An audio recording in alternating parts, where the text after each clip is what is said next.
अस्सलाम वालेकुम गाइस। आज की इस वीडियो में हम बूटस्ट्रैप इंस्टॉलेशन पढ़ेंगे कि वो बूटस्ट्रैप को कैसे इंस्टॉल किया जाता है। बूटस्ट्रैप को इंस्टॉल करने के दो तरीक़ाकार हैं, एक सीडीएन लिंक के ज़रिए से और दूसरा बूटस्ट्रैप कोड को लाइब्रेरी को अपने पास लोकल कंप्यूटर में डाउनलोड करके या अपने सर्वर पे डाउनलोड करके उसको इंस्टॉल किया जाता है।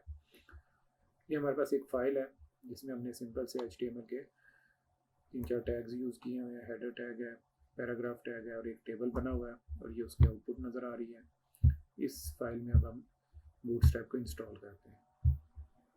सिंपली बूटस्ट्रैप की ऑफिशियल वेबसाइट पे चलते हैं और वहाँ से बूटस्ट्रैप को डाउनलोड करके उसके सीडीएन लिंक्स को कॉपी करते हैं।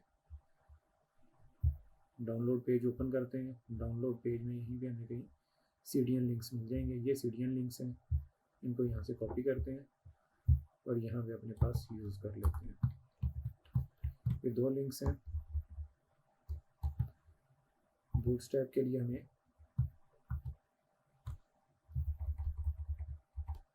jQuery भी चाहिए होती है, तो jQuery का लिंक भी सीडीएन लिंक हम यहाँ से jQuery की ऑफिशियल वेबसाइट से उठा लेते हैं। jQuery सीडीएन लिंक,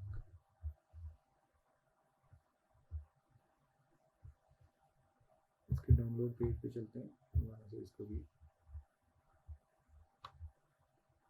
ये jQuery का सीडीएन लिंक है, इसको भी हम यहाँ से अपने पास फाइल में कॉपी कर लेते हैं। स्क्रिप्ट टैग इसके लिए यूज़ होगा, सोर्स का टैग है और उसके अंदर हमने इसको कॉपी कर दिया। सिंपली सीडीएन लिंक्स के ज़रिए से हम jQuery को इंस्टॉल कर पाए हैं और अब हम अपने पेज को रिफ्रेश करके देखते हैं कि इसकी लुक एंड फील कैसे है। पहले से कदरे बेहतर लुक एंड फील नज़र आ रही है।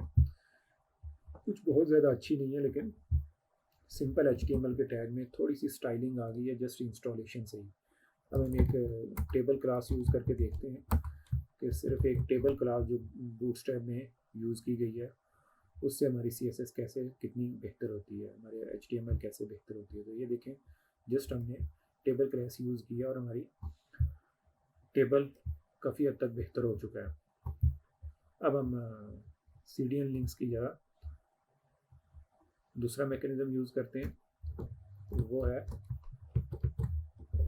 बूटस्ट्रैप को अपने पास लोकल कंप्यूटर में डाउनलोड करके उसको इस्तेमाल करना।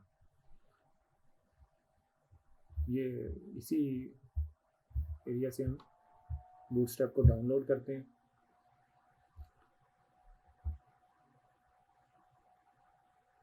एक मिनट में हमारे पास डाउनलोड हो चुकी है। अब हम इसको अपने रिक्वायर्ड डायरेक्टरी में ले चलते हैं जहाँ में हम इसको यूज़ करना चाहते हैं।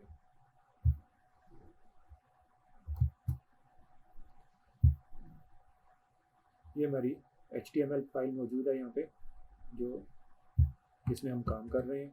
वहीं पे हम बूटस्ट्रैप को पेस्ट कर देते हैं, उसको एक्सट्रैक्ट करते हैं और जो रिक्वायर्ड फाइल्स हैं उसको अपने प्रोजेक्ट के साथ लिंक करते हैं।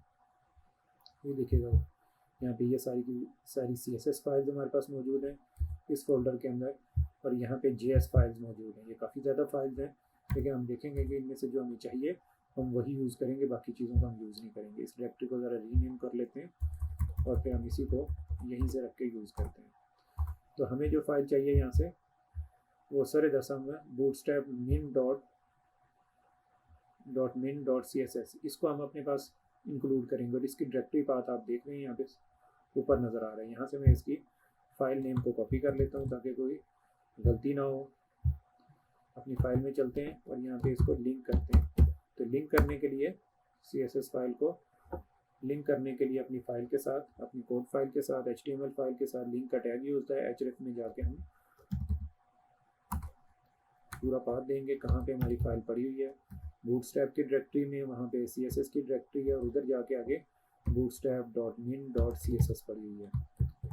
ये bootstrap.min.css को हमने अपने पास लिंक कर लिया है। सेकंड फाइल जिसको हमें लिंक करने की ज़रूरत है वो है bootstrap.min.js। तो वो कहाँ पड़ी हुई है उसको भी देख लेते हैं।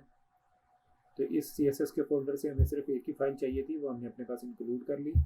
और JS के फोल्डर से भी हमें एक ही फाइल चाहिए होगी, चाहे इसको इंक्लूड कर लें चाहे इसको कर लें। तो मैं मिन वर्जन को यूज़ करते हैं। अभी हम थोड़ी देर में देख लेते हैं कि मिनिमाइज वर्जन क्या चीज़ होती है। bootstrap/JS और ये हमारी JS फाइल आ गई। दो फाइल्स को हमने लिंक कर लिया। तीसरी फाइल हमें बूटस्ट्रैप के लिए हमें jQuery की फाइल भी चाहिए होती है। jQuery को भी लिंक करना बहुत ज़रूरी होता है, तो jQuery को भी यहीं से हम डाउनलोड कर लेते हैं अपने पास।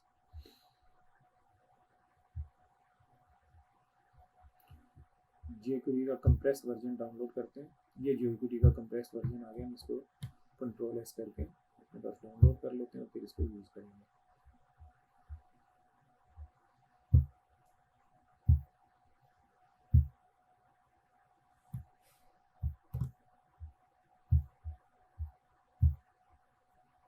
इसी JS फोल्डर में हमने इसको डाल दिया और इसको भी यहाँ से कॉपी कर लेते हैं, इसके नाम को, और यहाँ पे इसको डुप्लीकेट कर लेते हैं और साथ में इसको यूज़ कर लेंगे। ये jQuery फाइल को भी हमने यहाँ पे इंक्लूड कर लिया और सिंपली हमने इसको अपने कोड में हमारे पास ये इंक्लूड हो चुकी है। अब हम जाके पेज को रिफ्रेश करते हैं तो CDN लिंक्स को हमने कमेंट कर दिया, लेकिन अब हमारे पास ये डाउनलोडेड फाइल्स जो हैं ये इनके ज़रिए से CSS बूटस्ट्रैप हमारे पास चल रही है। कुछ भी फ़र्क नहीं है, दोनों सेम है। बस ये ज़रा CDN लिंक्स समझ लें कि CDN लिंक्स क्या होते हैं। CDN लिंक्स बेसिकली ये होते हैं कि कोड फाइल हमारे पास मौजूद नहीं है, बल्कि किसी ऑनलाइन सर्वर पे पड़ी हुई हैं। वो बूटस्ट्रैप के ऑनलाइन सर्वर है, उसका नाम ये देखें bootstrap cdn.com, और वहाँ पे कोई बूटस्ट्रैप की डायरेक्टरी है और वर्जनिंग है और आखिर में ये फ़ाइल पड़ी हुई है। इसी तरह ये JS फाइल भी वहीं उसी सर्वर पे कहीं पड़ी हुई है, और इसी तरह jQuery फाइल भी jQuery के सर्वर पे पड़ी हुई है और वहीं पे फाइल्स पड़ी हुई हैं और हम वहीं से उनको यूज़ कर रहे हैं। और ये सेकंड मैकेनिज़्म में हमने उसको अपने पास डाउनलोड कर लिया और हमारे पास ये लोकल कंप्यूटर में ये jQuery की फ़ाइल पड़ी हुई है और इसी तरह ये बूटस्ट्रैप मिन की फ़ाइल पड़ी हुई है, जो इसको हमने यहाँ पे इंक्लूड किया, और सॉरी ये सेकंड इंक्लूड किया, और ये CSS की फ़ाइल हमारे पास CSS के फोल्डर में पड़ी हुई है, वहाँ से इसको यूज़ कर रहे हैं। ये एक्स्ट्रा बर्डन है CDN लिंक्स को यूज़ करना कि अगर हमारे पास इंटरनेट अवेलेबल नहीं होगा तो ये चलेगी नहीं। और अगर हम लाइव सर्वर पे बात कर रहे हैं तो लाइव सर्वर पे भी एक एक्स्ट्रा कॉल एक्सटर्नल सर्वर पे जाएगी, जिससे हमारी पेज का लोड टाइम इंक्रीज़ हो सकता है, इसलिए हम इस वर्जन को यूज़ करते हैं। अब ज़रा थोड़ा सा देख लेते हैं ये मिनिमाइज वर्जन क्या होता है और बूटस्ट्रैप ये क्या है और मिनिमाइज वर्जन क्या है, इसको ज़रा देख लेते हैं। एक मिनट, मैं दोनों फाइल्स को आपके सामने ओपन करता हूँ। ये बूटस्ट्रैप की अनकम्प्रेस वर्जन है। देखिए बूटस्ट्रैप की वो सारी की सारी चीज़ें यहाँ पे मौजूद हैं, वो सारी की सारी CSS की क्लासेस जो बूटस्ट्रैप में यूज़ की जाती हैं। अभी हमने टेबल क्लास यूज़ की है, मैं ज़रा वो खोल के आपको दिखा देता हूँ।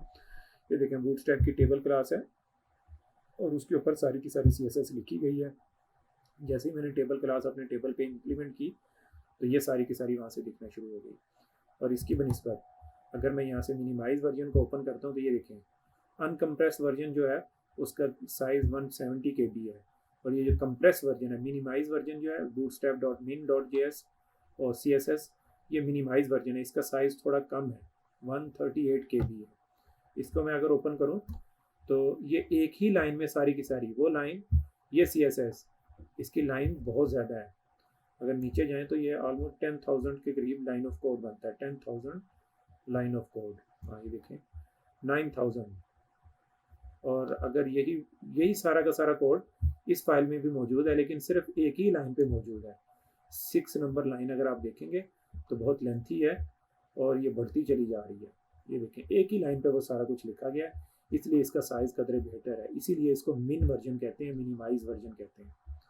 तो जस्ट इसमें फ़र्क सिर्फ इतना है कि ये मिन वर्जन है, कंप्रेस कर दिया गया इसको।